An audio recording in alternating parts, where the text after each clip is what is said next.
Let me tell you about something that changed my entire perspective on interior design. You know how we often think about colors and shapes as separate things? That's actually our first mistake. In our homes, they dance together in this fascinating visual tango that we rarely stop to appreciate. Think about this: every room you're in right now is actually a conversation between geometric forms. Your rectangular windows are probably talking to your circular light fixtures, while your triangular plant stands are having their own little chat with your square coffee table. It's like a geometric cocktail party, and your job is to make sure everyone's getting along. But here's where it gets really interesting: colors aren't just about what looks pretty together. They're emotional architects. The deep blues and greens we bring in aren't just colors, they're pieces of nature we're inviting inside.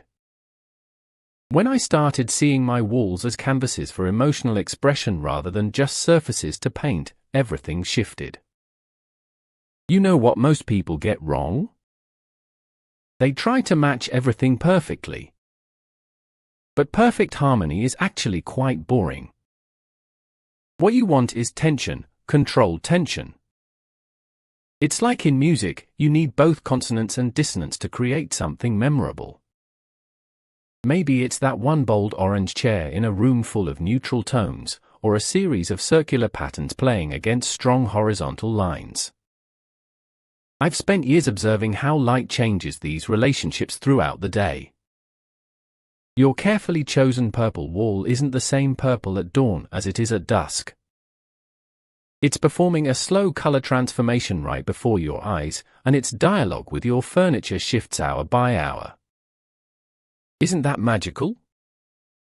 The secret that took me way too long to learn is that shapes have personality traits, just like colors do. Squares and rectangles?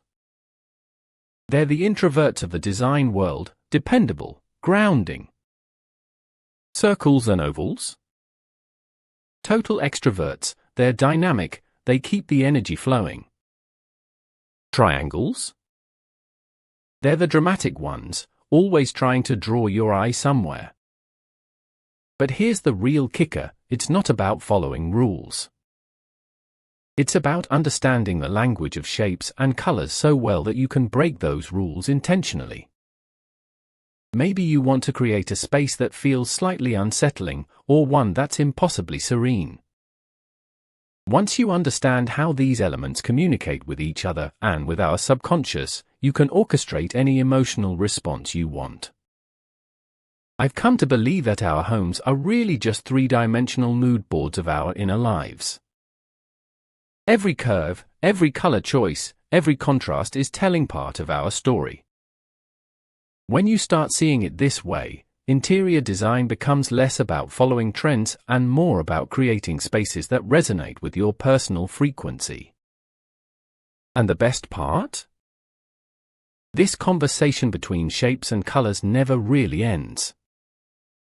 As you grow and change, your space can evolve with you. Move that circular mirror, add that bold geometric rug, paint that wall a daring new shade. It's all just part of the ongoing dialogue between you and your space, between form and color, between comfort and excitement. Isn't it incredible how much depth there is to something we usually take for granted?